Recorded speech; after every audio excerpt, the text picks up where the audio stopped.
Alexandre le Grand, une histoire simple. Alexandre est un jeune garçon. Il vient de Macédoine. La Macédoine est un pays. Alexandre est né en 356 avant Jésus-Christ. Son père s'appelle Philippe II. Sa mère s'appelle Olympia. Alexandre aime apprendre. Il aime lire et écouter. Il veut être fort. Il veut être un bon leader. Son professeur est Aristote. Aristote est un grand philosophe. Alexandre apprend l'histoire. Il apprend la géographie. Il apprend la politique. Il apprend aussi la guerre. Alexandre s'entraîne tous les jours. Il court et il monte à cheval. Il devient très courageux. Il est très intelligent. Alexandre a un cheval. Le cheval s'appelle Bucéphale. Bucéphale est grand et fort. Beaucoup de gens ont peur du cheval.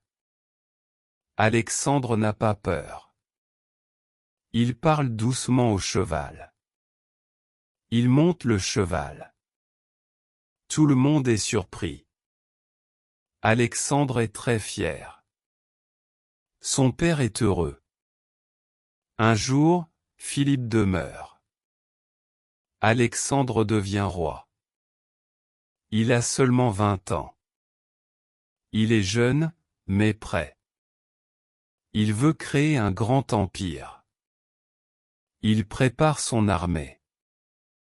Son armée est disciplinée. Ses soldats le respectent. Alexandre parle avec confiance. Il dit, « Allons-y ». Alexandre attaque l'Empire perse. L'Empire perse est très grand. Le roi perse s'appelle Darius. Alexandre marche longtemps. Il traverse des montagnes. Il traverse des rivières. Il traverse des déserts. Ses soldats sont fatigués. Mais Alexandre continue. Il ne veut pas abandonner. Alexandre gagne plusieurs batailles.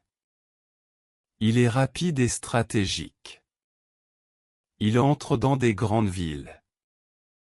Il voit des temples magnifiques. Il respecte les cultures. Il parle avec les habitants.